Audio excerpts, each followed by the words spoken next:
Hey guys, welcome back to another flashlight review, and today we're going to be looking at the Warsun MD9, and this is one of the most unique looking headlamps. And in terms of functionality as well, there's some really interesting features in here that I want to talk about. But yeah, I got this as a sample from Warsun, and my friend Tim McMahon alerted me to their existence only a few weeks ago. He actually reached out on my behalf and got them to send me a sample, so thank you, Tim. You can check out his channel in the video description. But yeah, I had a look around on the Warsun website, and they seem to have a huge range of headlamps and flashlights. I'm not sure why no one has really reviewed these things before, but yeah, having used this one for about a week, I'm pretty impressed at its performance and the pragmatic kind of design as well. So yeah, basically you've got this all-in-one headlamp. If you press this side button here, that sort of turns on. You've got this really throwy beam. You've got this sort of flip open flood beam here, and it really reminds me of those sort of flood panels that you get on those camera floodlights. You can activate both of them at the same time. I've also got a red mode. But here's something really cool. You can actually use this proximity sensor here, this second button, to activate and deactivate the light. And normally these sort of features are only seen on more expensive kind of headlamps. The Warsun MD9 is only 60 grams. It's really light, and it's made of plastic, ABS and polycarbonate, and it does have a lithium polymer cell in there. So that's rated, I believe, at 1,800 milliamp hours. Now, there's different models of this light with different batteries in there, because I'm pretty sure Warsun have been selling business to business for some time, but now they're doing direct to consumers. So yeah, the version that's selling in Australia anyway is 1,800 milliamp hours, and overall output is 1,150 lumens, which I think is pretty respectable in the market these days. So let's have a look at what you get in the box. Of course, you get the MD9 itself. It comes with this clip, which you can use as a hat clip, but also it comes with a helmet clip here, and that just detaches quite easily from the back. You just pull this one off. You got to lift the tab, and then you slot this in. Is it this way? Yeah, there we go. There, and it stays very firm in there. You actually got to lift up this tab to disconnect it, pull out, and there we go. It's pretty simple. You've got a USB-C charging cable, which is standard. This thing here, I don't know where you'd use this really. It's one of them clips. I have no idea where you attach it, but they've included that anyway. And of course, you get the headband strap itself. It's quite simple to install. So you just line up these kind of rails here on the side, push in, and then yeah, that's it. To remove, just sort of lift off the clip a little bit here and pull out. The Warsun MD9 reminded me a lot of some of these camera floodlights that you get. It's pretty much almost the same sort of construction, and you've got those cob LED surfaces inside. But if you compare it to just a normal headlamp, I've got the Sofirn HS21, and then I've also got the AceBeam H16, which is roughly the same brightness. And I mean, it's a little bit heavier as well. You can see, I mean, it's just quite different. It's very unique looking, and they've just squeezed in so many functions, so many features in this little thing. Of course, you know, it's not that much smaller than the HS21, but it's certainly a lot lighter. The Warsun MD9 is constructed from ABS and polycarbonate, so it's a fairly robust, lightweight build. It's IPX5 and you know, it is made of plastic, but if you actually have a little close-up look of all the little parts, it's constructed pretty well. And there's no rough spots. It feels like pretty good quality for what it is. The headband here is just one of those single strap headbands, and I have found that you do need to tighten this thing a fair bit, otherwise it does slip off your head a bit, but that's fine. I'll just sort of tighten it down the end. I think yeah, like probably a strap on top would have really made this a bit better. But again, using it on a hat is probably one of the best ways as well. Clips on really nicely, and you know, you can just sort of flip this little thing up. It's pretty cool. And of course, you sort of move it around like up and down as well. If you're working on something below, downwards, or you want it to point at your feet, this thing is not going to fall off. And because it's so light, it feels quite comfortable on your head as well.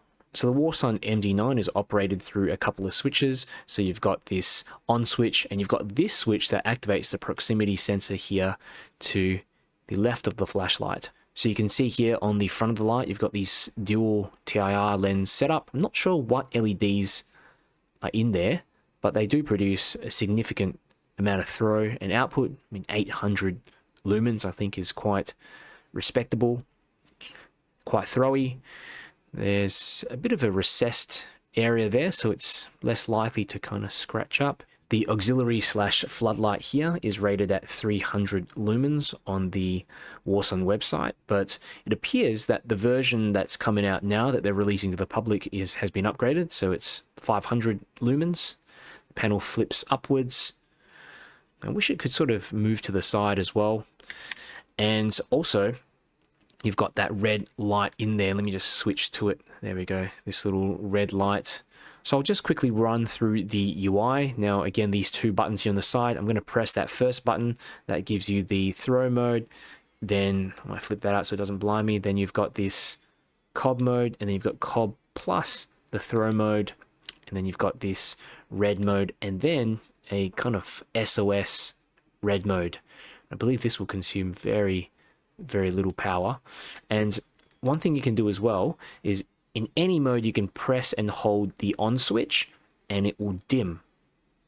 So that's the lowest sort of mode. It does not have memory mode though. Now, if you then press this button here on the side there, that will then activate the proximity sensor. So yeah, just run your finger down the side. Now it activates up to about 15 to 17 or so centimeters. You press it again to switch off. So I ran a bunch of ceiling bounce tests with the Warsun MD9, and this one is with the spot mode, so the dual TIR LED mode there on 100%. So you can see you get about a minute of runtime on that 100% mode before it steps down, and it steps down to about 40% at the 2.5 minute mark. And I just kept the light on for another 20 minutes, and you can see that it slowly begins to continue stepping down all the way to the 20-minute mark. Here is a second ceiling bounce test, and I ran it on the flood mode, so just that little flip panel, and that's 100%. Again, you get similar result, about a minute of runtime on 100% before it steps down to 60% at the 2.5 minute mark. It slowly begins to step down, and you can see here just by the 25-minute mark it's on about 40%, and it doesn't step down any further. This is the final ceiling bounce test that I ran on both the spot plus flood mode at 100%, and you can see it steps down at the 1 minute mark, goes all the way down to about 30%, and I ran that test actually for quite a while because I wanted to see maybe whether it would stop stepping down at 25-30 minutes, but yeah, as you can see, it slowly starts to drop down. So I think there's probably some kind of FET driver in there, maybe unregulated. Also ran some tests with my Opal Lightmaster Pro, and you can see here with the front LEDs on at 100%, got 158 meters of throw. Pretty impressive for a light of this size. And CCT, as you can see, range from 5,500 to 5,800. It looks like the flood LEDs are slightly warmer, but still definitely more on the cooler end. 5,500K is definitely getting to be a cooler color. And the CRI range from 66 to 72. I was pretty impressed with these dual front LEDs. They were surprisingly throwy, and I like that this floodlight as well is kind of concealed here at the back, just giving up a lot of real estate for these two TIR lenses. You know, it's quite innovative if you ask me. I do sometimes forget to flip this thing up and it will blind me for a second, so yeah, you got to make sure you remember to flip it up. So some considerations that I wanted to go through. The Warsun MD9 is IPX5 rated, so it does offer some basic water resistance, but it may not be suitable for heavy downpours or full submersion. Second consideration, it's more of a design suggestion. I think a magnet would be good. Just have, you know, the ability to mount it onto something would have been awesome, even if it was the clip area, some type of neodymium magnet. And yeah, third consideration, plastic construction, of course. I think aluminium would have been better for heat dissipation, would have also made it more durable, but again, also heavier. For consideration, there's no memory mode in there, so yeah, if you're someone who likes that memory mode, yeah, it is dimmable at least. Also wish that the red mode was a lot brighter. It is rated at 50 lumens, but yeah, I think it might be overrated if you ask me. The Warsun MD9 has a built-in lithium-ion battery, and it's efficient, it's pretty light, but is not user replaceable, so something you need to think about long term. But again, it's a pretty decent price range, so it might not be an issue for a lot of you depending on how often you use it as well. The overall capacity of the battery as well might be a concern for some of you who want to use this headlamp for extended periods, you know, like 3 hours or something. But if you lower down the brightness of the modes, you probably get some decent run times on this light.